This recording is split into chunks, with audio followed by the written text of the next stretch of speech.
What's up guys, Alex from FIFA Scouting Tips here, and welcome to Season 4, Episode 1 of Pompey Youth Stars. I basically decided to start this season just to show you guys what my newly promoted youth players are like, because FIFA 16 obviously is just around the corner, so there's not going to be a lot of time for me to do a load of things in this season. So really this is up to you guys. I want you guys to tell me what you want me to do this season. I'm probably going to play a few games in the pre-season so you can have a look at what the guys look like, the newly promoted players, but if there's anything else you want me to do, any sort of experiments or anything like that, let me know, because I'm probably not going to be able to go a huge amount further, but I wanted to show you guys what these youth players are like before FIFA 16 comes out. So let's take a look at all the messages from our board regarding the season. So our Euro League objective, if you remember, we qualified for the Euro League last season just in the last qualification place. They want us to reach the group stage. Then we have our budget, and it's pretty ridiculous at £14 million. £14 million, what am I going to spend that on? Then the wage budget is £70,000 as well, which is huge. That will go down a bit because if you remember from last season, Bong wanted his wages increased and we couldn't afford to do it then, so we'll have to increase his wages this season. So that'll go down slightly, but still that is a ridiculous amount of money considering we were pretty much broke at the end of last season. Then our league objective is to finish mid-table, so that's not too bad at all considering we overachieved last season. We got 5th place, I think it was. The board doesn't want us to get that high again, they just want us to finish mid-table, so that takes a bit of the pressure off. And then we have our domestic cup objective, which is to reach the round of 32 stage. So these are the players I'm going to sell and loan out as well, because there are a few players in our youth academy that we still want to promote, but there's not enough space in our first team squad. So if I sell a few players, hopefully that will make a bit of space and also raise a bit of money for us as well. I've also had a look in the free agents and I found this guy. He looks really good. Those physical stats look fantastic for a centre back. 72 to 82 acceleration and 75 to 85 strength should be really useful, and he's 6'3" as well. In terms of his technical stats, they're not bad either, and his heading looks quite good as well, so he should be a really good player. So let's go and have a look and try and sign him. His wage demands are £15,000 and he wants a 4-year contract, so given our new budget that's very affordable, so we'll submit that and hopefully he will accept. Okay, 2 messages in here. First of all, Andrew Robson, there's a transfer offer for him. Put him up for loan, and this is from Crystal Palace. I'm going to accept it because they're not in the same division as me, and that's always really important when you're loaning players out. You have to make sure they're not in the same division, otherwise they get affected by form if they're in the same division as you. And if they get affected by form, they could end up playing badly and then they won't grow as well. If they're in another division, they don't get affected by form and they grow by a decent amount every year. So you want to make sure that that is what happens. So I will accept that offer because, like I said, they're not in the same division as us, they're in the championship. And then we also have this message from Davide Ramitzi, however you say his name, that free agent that I was talking about before. He has accepted our offer, so let's go and see what he's like. Okay, here he is. It looks like he's rated 71 at 19 years old, which is really good, and he's got an exciting prospect as his status, so that means that his status is between 86 and 90. However, if we do look at him here, it says his overall is 70, and that's basically because the game has calculated his overall wrong in the first screen, and you have to click into him like this to see his actual overall. But nonetheless, that's still a really good overall for his age. If we look at his stats, he's got very decent pace for a centre-back and 85 strength, as well as 76 jumping as well, so I'm really looking forward to using this guy. He's going to be really good at the back.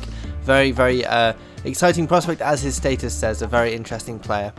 Okay, so we have a transfer offer for James Smith, who we are selling, and it's from Dundee FC.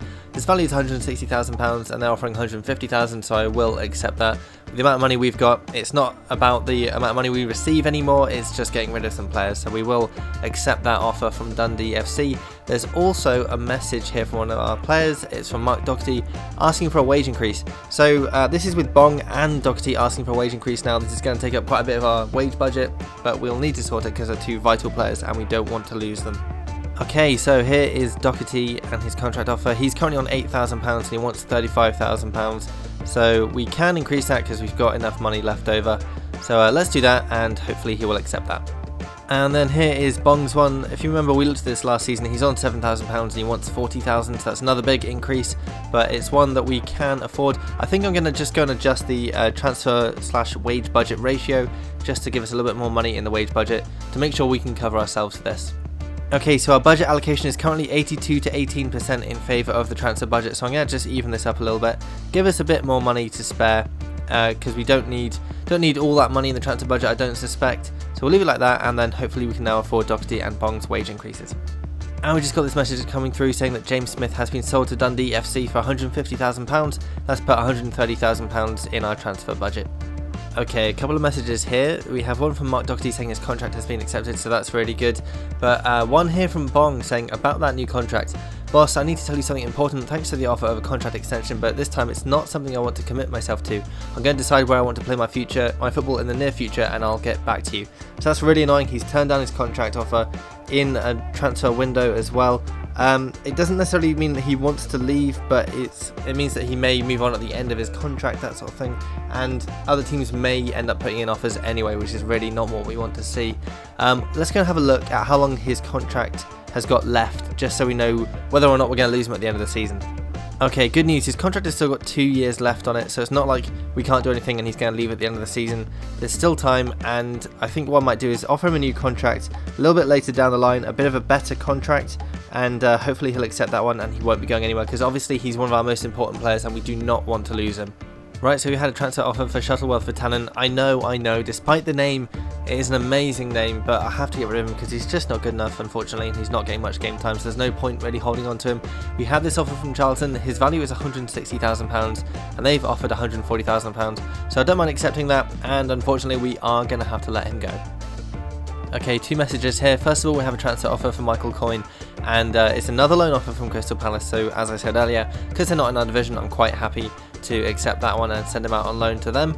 And we also have a quick message saying that, where is it, here we go, that Shuttleworth for Tannen has been sold to Charlton, so £120,000 has been added to our transfer budget. Now this is interesting. We've got this transfer offer from Borussia Dortmund for Curtis Simpson, and this is our player that we promoted before the May update to see how his physical stats would grow, as opposed to players promoted after the May update. But I've not put him up for sale because I want to keep hold of him and see how he grows in the future. But when you get an offer from Borussia Dortmund, they're obviously only going to buy promising players, so they think he's going to be good, so it means that he's got high potential, which is really good to see. So it means that he's going to keep growing well this season, hopefully, and it's a bit unexpected as well because he's not up for sale, and the chief executive says his value should be between £394,000 and £655,000, which for a 58 rated player at 19 years old is quite a lot of money. I don't actually need that though, because we have £10.5 million in our transfer budget, and I want to keep hold of him, like I said, to see how he grows in the future. So we are going to reject this, but it's interesting to see nonetheless. So we have this transfer offer here for Joe Hayes, and it's another one from Dundee FC. His value is £70,000, and they're going to offer £60,000, so I will definitely accept that one. Right then, another transfer offer. They're coming thick and fast. This one is for Brad Knight, and it's from Birmingham City. His value is £275,000. They're offering £250,000. So again, I don't mind that. I will accept that one because it's only just below his valuation, so that's not a problem. And we also have a message saying that Joe Hayes has been sold and £50,000 has been added to our transfer budget. And there we go. Shortly afterwards, Brad Knight has been sold to Birmingham, and we've got £210,000 more in our transfer budget. So up next we have our first friendly of the season, and I'm going to be playing this one just so we can try out some of our new youth players. So if you have a look at the squad here, we have Ramitzi starting and Layden in central midfield, then Gallagher up front, Vaughan on right midfield, and I've put Arthur Worry on left midfield. Even though he's actually a fullback, he's really fast, so I think he can cause a lot of damage if he's playing a bit further forward. So we're going to try those players out. There's a couple more players on the bench, youth players, and also we need to promote those ones remaining in our youth academy as well, so we'll do that soon. But first of all, we have this match against Fryberg as a friendly, so let's see how we do. The new boy Gallagher made a great start to his debut, racing through on goal. Unfortunately, his shot was straight at the goalkeeper and they managed to clear the ball. Fryberg did have chances of their own though, through on goal, but a good stop with his legs from Doherty to keep the scores at 0-0. Bong this off on one of his trademark runs, beating the defender and sprinting through on goal, but the goalkeeper pulled off a superb save to palm the ball wide. We had a free kick shortly afterwards, but again we couldn't find a goal, just whistling past the post. More chances though, one fell to Gallagher, a great volley, but it was straight at the goalkeeper again, and we couldn't find the goal, and we came in at half-time at 0-0. We had 5 shots with 4 of them on target. Fryberg had 5 with 3 on target. They did dominate the possession though, all over me in that regard, but I was having plenty of chances, and their goalkeeper was the only thing from keeping it from being 1-0 to us. Fryberg came out better in the first half, hitting the post from a corner with Doherty completely stranded in no man's land. We went on the attack though, Gallagher dancing past the defender and smashing the ball in off the post. to make it 1-0, scoring on his first full debut for the club, and a great play there with a really high dribbling stat that he's got, makes it so easy to take the ball around defenders, and a really good finish in off the post to give us the lead against a good team like Fryberg. That, like I said, that was his first goal, I think, for the club. Bringing him up to 1-0. We kept up the attacks though, but unfortunately Gallagher went down with an injury when he went up for a header. Nevertheless, we kept going. Arthur Worry picked up the ball inside his own half and just raced past everybody with 90 sprint speed. Nobody was going to catch him, and then he smashed the ball into the corner with the goalkeeper rooted to the spot. He didn't even dive for it. He knew he stood no chance. When you got a player as fast as this, you know you've got a chance when he gets running, and look at that for a finish. Really, really good shot. So that was his first goal of the game to make it 2-0 after 90 minutes. And that was all there was time for. We ended up winning it 2-0. We had 6 shots with 5 of them on target. Fryberg had 6 but only 3 on target. Once again they dominated the possession, but as you can see it didn't matter because we had our chances and we took them, unlike Fryberg. Doherty had a really good game, making sure it stayed with a clean sheet for us. In terms of ratings, Doherty was the man of the match with an 8.2 rating, pulling off some great saves for us. Fraser Layden as well got an 8.0, a really impressive performance in the middle of midfield. Gallagher as well got a 7.7, very, very confident display from him. Arthur Worry and Zimmerman had 7.1 ratings, so some good play from our players there, and we ended up winning it 2-0 against Fryberg. Okay, bad news in the build-up to that Arthur Worry goal. Daniel Gallagher jumped up for a header and got injured, and it says that he is going to be out for 4 weeks, which is really annoying because I wanted to show him to you guys a bit in the first few games, but we did get a chance to see him in that match at least. I guess it's maybe not so much of a problem because FIFA 16 is almost out, so we may not have had much chance to see him anyway, but still it's a little bit irritating, but we have other youth players that we can talk about instead. Okay, so it's the first of the month, and let's have a look at how our players are growing. So we start with Mark Doherty on 79 overall, then Tim Zimmerman on 73, then Danny Corrie has grown a point to 70, he's looking really good now. Then we have Davido Ramitzi on 71, and if you remember when I showed you before, he was actually on 70, but now he's on 71 overall, so that means that he has grown. Like I said before, when you went into this view with him pulled up, he was on 70 overall. Now he's on 71, so he has grown, which is good. Then we have a real player before we get to Liam Vaughan on 73, then Dylan Quinton on 72, Fraser Layden on 67, then Luke Arthur has grown 2 points already up to 70 overall, just so amazing. Remember how he scored that incredible goal last time where he ran from his own half, and hopefully there'll be a lot more of that to come. And then we have Kelvin Bong on 76, before Daniel Gallagher on 69. Annoyingly, his physical stats are going down because he's been injured, but his technical stats are at least going up. Then we have Francesco Verri, who's grown 2 points up to 74. And then a real player before Yuri Lodigan on 71, almost a speed to now, 90 acceleration and 89 sprint speed. Then we have Aymeric Bovaga on 68, then David Brown on 71, before Liam Osborne on 65. Then Tete Hamadou has grown to 70 overall with 84 dribbling and 87 ball control, amazing stuff there. Then we have Michael Pender on 75 and Frederick Mathis on 63. Then Paddy Malloy is on 65 and he has grown 2 points, and this is because his status is an exciting prospect. When he came back from loan, he got a potential boost, which does sometimes happen when you loan players and bring them back. So now he is going to be growing really quickly, hopefully. It's one reason why I don't want to sell him or loan him out this season, because he is growing, and if you have a look, his physical stats are growing as well, which is great. Really good to see that. Then we have Hiroki Tasaka on 63, and then Ajay Boateng on 74 plus 1. Then Jensen Bennett has grown, he's on 73 plus 1, and then Dimitri Garassi on 70, before we get to Darren Paulett on 78. Then Curtis Simpson, remember that player who Borussia Dortmund bid for, the player who's was promoted before May, he's now on 59 plus 1. And then we get to Mitsuharu Paula Daniel, 68 plus 1. The reason why I haven't loaned this guy out this season is because he has also had a potential boost. He is now an exciting prospect, it says under his status, so we want to keep him and see how he grows for us. Then we have Keaton Nichols on 65 plus 1, before Ryan Green on 66 plus 1. Then we get to a real player, before Andrew Robson out on loan on 67, and then Michael Coyne also on loan, 68 plus 1. So that is how our players are doing this month. Okay, so we have this message from Kelvin Bong. Remember, he refused a contract extension before, and he says that even though I've told you I see my future elsewhere, I want you to know that I won't let my performances suffer for this club. So if you remember last season, we had a very similar message from Yuri Lodigan when he refused a contract. He said something like this, and then we were able to offer him a new contract and he accepted. So I'm feeling pretty good about this. I reckon that Bong is going to be willing to stay going forward, so we just need to offer him a better contract in a few weeks time, and then he should accept, hopefully. So we have another friendly, this time against Parma. I'm going to play this game because Hamadou is starting, so we'll see how he does in this friendly match. We almost gifted Parma a goal, some really lax marking, but luckily Zimmerman sprinted across and blocked the ball, and it ended up ricocheting off the post. We had our own attacks though, lovely through ball, but Hamadou just could not get on the end of it. He ended up completely missing the ball, that was a little bit disappointing, but still we had more attacks. Butler stinging the palms of the goalkeeper who pushed it behind, came in at half time and it was 0-0. We had 3 shots, 2 of them on target. Parma had 3 shots and 1 on target. They were dominating us in possession, but we were definitely still in this game, having plenty of shots going forward and lots of attacks, so we weren't out of it just yet. Second half came around and we made the first impression. Goalkeeper came out to collect the ball, then suddenly stopped and just basically left Bennett with an open goal to shoot into. Really bizarre. I don't know why the keeper gave up like that, but it was pretty much the easiest goal I've ever scored. He just gave up on it and let me put the ball into the empty net. So that was it, bringing it up to 1-0 for us with Bennett getting the goal.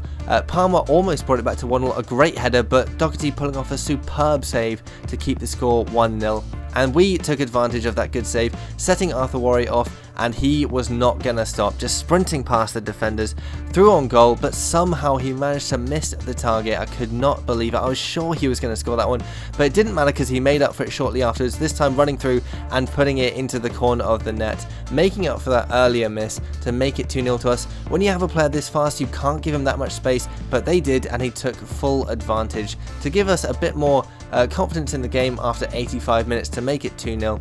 And then there was a bit of a frenzy.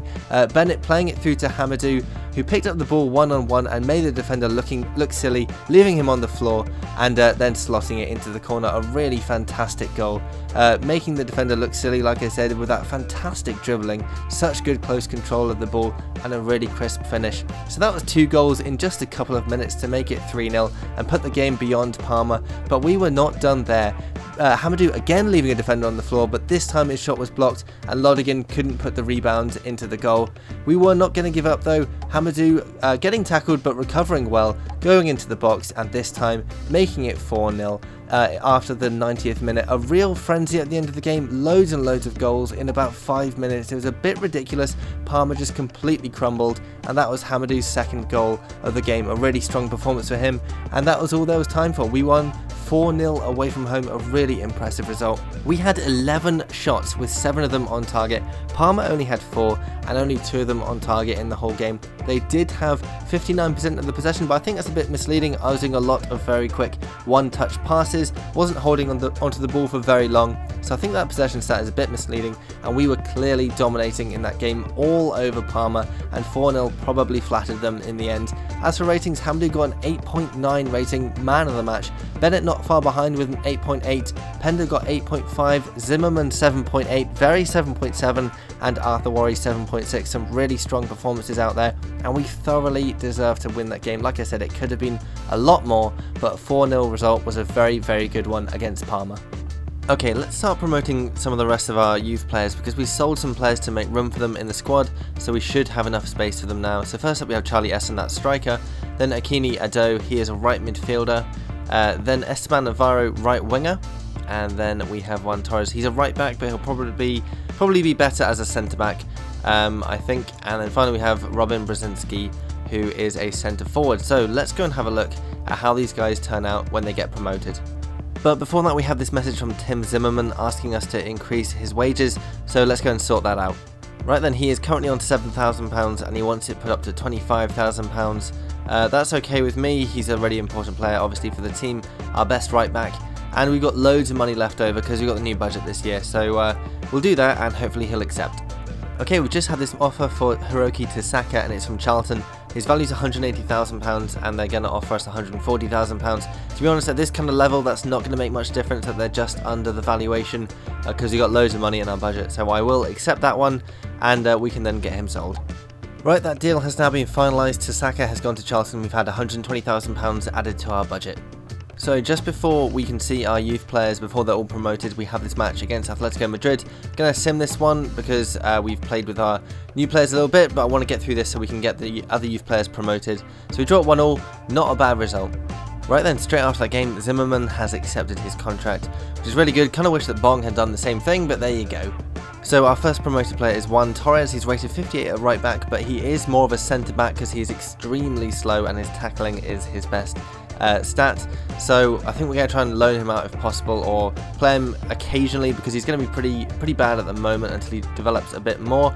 He doesn't have a potential status because he's under 60 overall. You don't get a potential status until your player hits 60 overall or higher.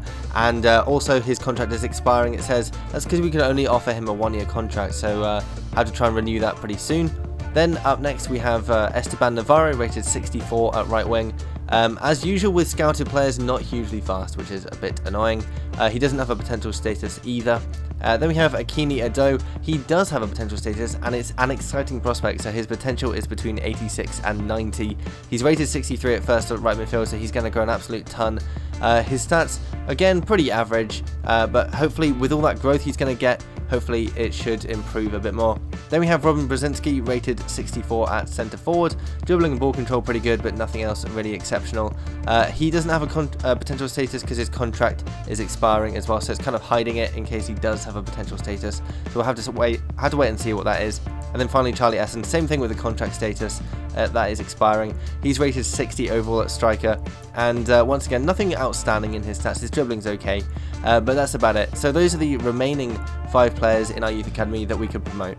So that is where I'm going to leave it today, guys. If you've got any suggestions on what you want me to do with this career before FIFA 16 comes out, let me know, because it is just around the corner. There's not a lot of time left. So this season kind of could be a bit of an experimental season, so we just sort of do a bit of scouting wherever you want me to, maybe, or just whatever you want me to do this season, let me know, because I doubt I'm going to be able to get to the end of it unless you do some serious simming. So just let me know. I want to end this series the way you want me to, so all your suggestions, keep those coming. Don't forget the Scouting God contest this month is the last one on FIFA 15.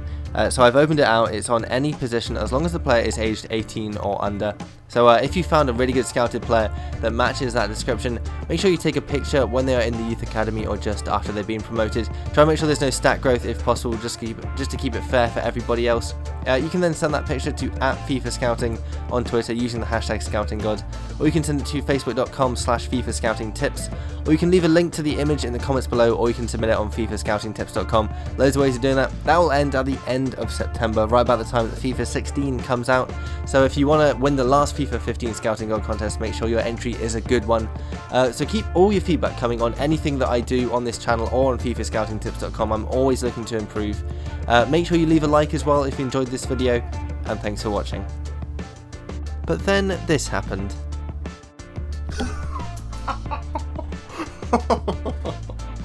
What the hell?